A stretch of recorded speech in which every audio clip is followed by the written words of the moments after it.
The wedding hall looked like something torn straight from a dream.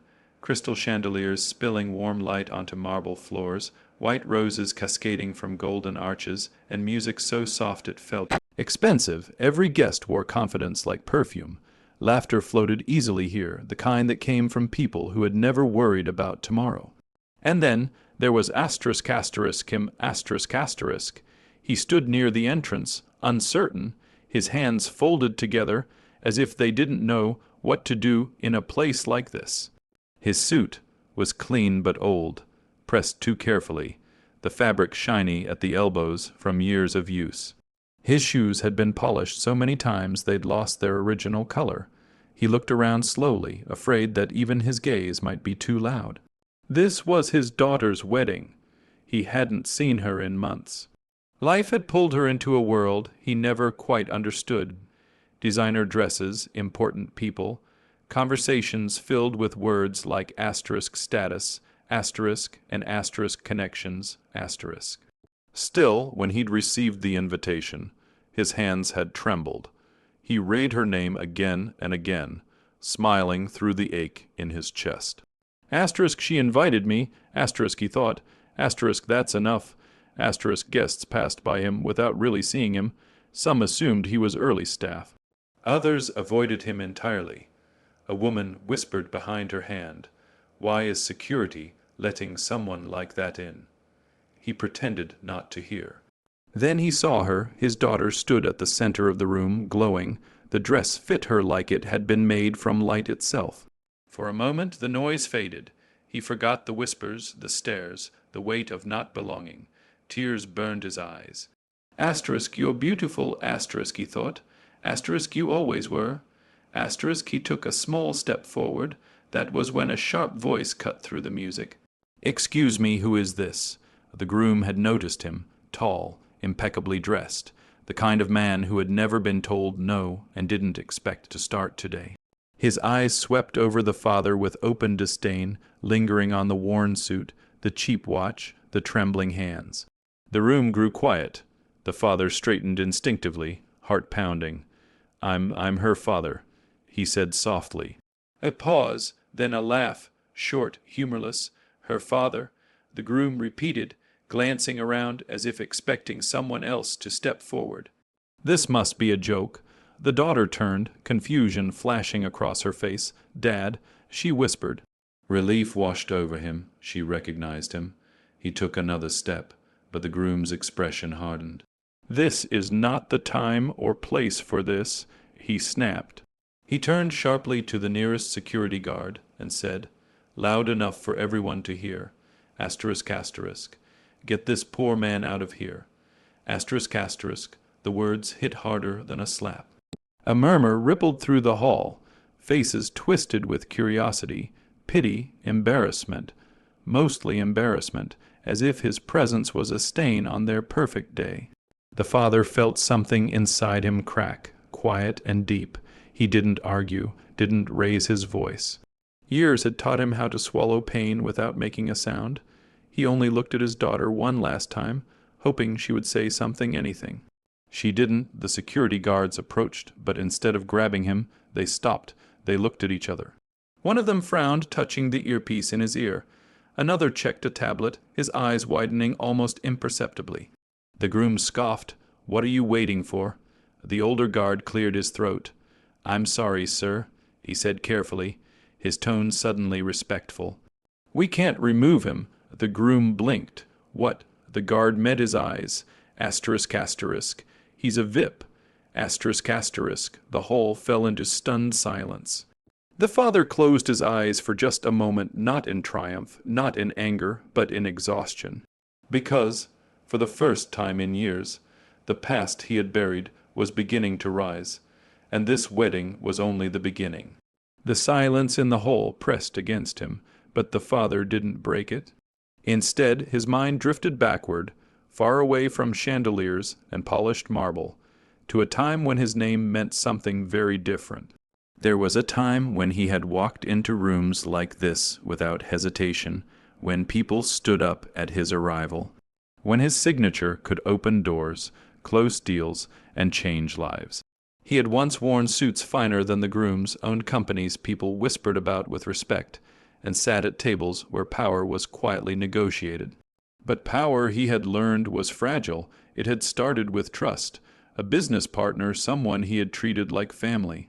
Contracts signed over handshakes, promises sealed with shared laughter. Together, they built something massive. Too massive, and when greed crept in, it came quietly, dressed as ambition, false documents, silent takeovers. Courts that listened more closely to money than truth. By the time he realized what was happening, everything was gone. Everything except his daughter. He still remembered the night he packed their small apartment in silence. She was barely old enough to understand why her world was shrinking. She asked him why they were leaving the big house. Why her toys were gone, why her mother, already lost to illness, was never coming back. He had knelt in front of her, holding her tiny hands in his calloused ones, and made a promise. "I'll give you a peaceful life," he said, "even if it costs me everything." And it did. He could have fought harder, dragged names into the light, burned bridges, but the people who had taken from him were powerful and vindictive. Staying visible would have put her at risk, so he did the unthinkable. He disappeared. He changed his name. Gave up his suits, his cars, his influence, took modest jobs, lived simply, let the world believe he was just another man who never made it. And he never told her. He watched her grow into brilliance from the sidelines, paid her school fees anonymously when needed, turned down opportunities that would draw attention, smiled when she talked about wanting more from life, even when that more quietly excluded him.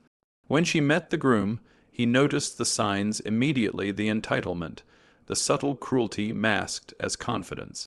The way he looked at people based on what they could offer. But his daughter was in love, so he stayed silent. Again. What she never knew, what no one in that glittering hall knew, was that the company funding the wedding venue, the security firm guarding the doors, and even one of the groom's family's major investors all traced back to a single origin, him, not by name, not by face, but by legacy.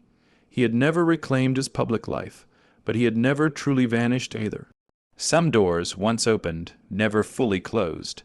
Some names were still spoken carefully, in rooms where real power lived. Back in the present, the groom's smile was gone. "What is this?" he demanded, trying to laugh it off. Some kind of mistake. The security chief stepped forward now, posture stiff with respect. "Sir, it's not a mistake." Whispers spread again, louder this time. Guests checked their phones. Faces shifted from judgment to confusion. The father finally opened his eyes. He looked older than before, tired but steady. He hadn't come to reveal the past. He had come to bless his daughter. But sometimes the past refuses to stay buried, especially when dignity is dragged across a public floor.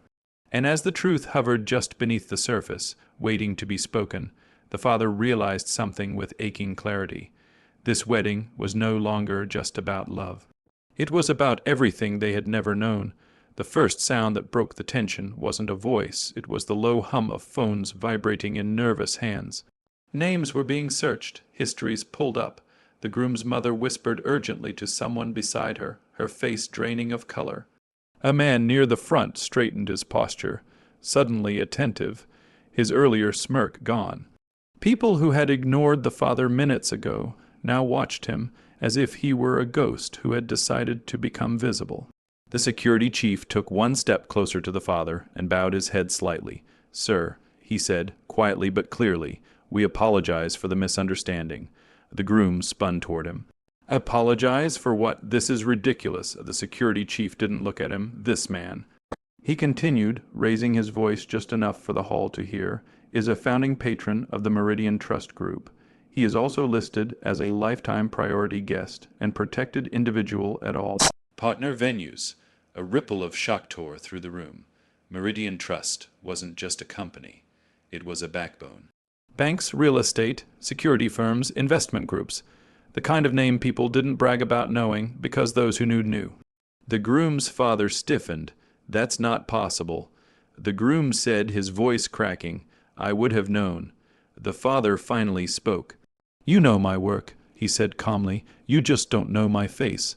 Every eye turned toward him. He stepped forward, not with arrogance, but with quiet authority. The kind that didn't need to announce itself. The music had stopped entirely now. Even the chandeliers seemed to hold their breath. I didn't come here to make a scene, he said, looking directly at his daughter. I came because you invited me, because you are my daughter and today matters to you. Her lips trembled. Dad, she whispered, tears forming. What are they talking about? He swallowed. There was a time. He continued, when I was someone people listened to, and there was a time when I chose not to be. He turned slightly, addressing the room without raising his voice. I lost things. I made mistakes. I trusted the wrong people. But when I was given a choice between fighting for my name and protecting my child, I chose her. The groom took a step back. This is insane, he muttered. You expect us to believe? The father's gaze shifted to him then, not angry. Disappointed, you looked at my clothes and decided my worth, he said. You looked at my silence and mistook it for weakness. A murmur of agreement moved through the guests.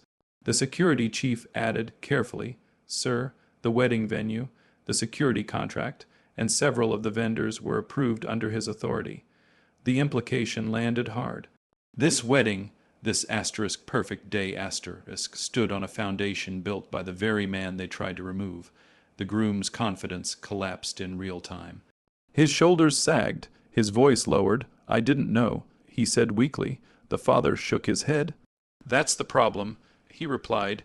You didn't care to know. His daughter stepped forward then, tears spilling freely now. All my life you let me think you were just ordinary, he said gently, offering a sad smile. I was, in the ways that mattered. She broke down, pressing her forehead against his chest like she had when she was small. The room watched, silent and humbled. The father rested a hand on her back. I don't need apologies, he said, loud enough for everyone to hear. I don't need respect earned through fear or money. He looked at the groom one last time. I only need one thing. The groom swallowed. What? Remember this moment, the father said. So you never judge another person by how easily they can be discarded. The truth had been spoken. And nothing in that hall would ever be the same again. The wedding hall no longer felt grand.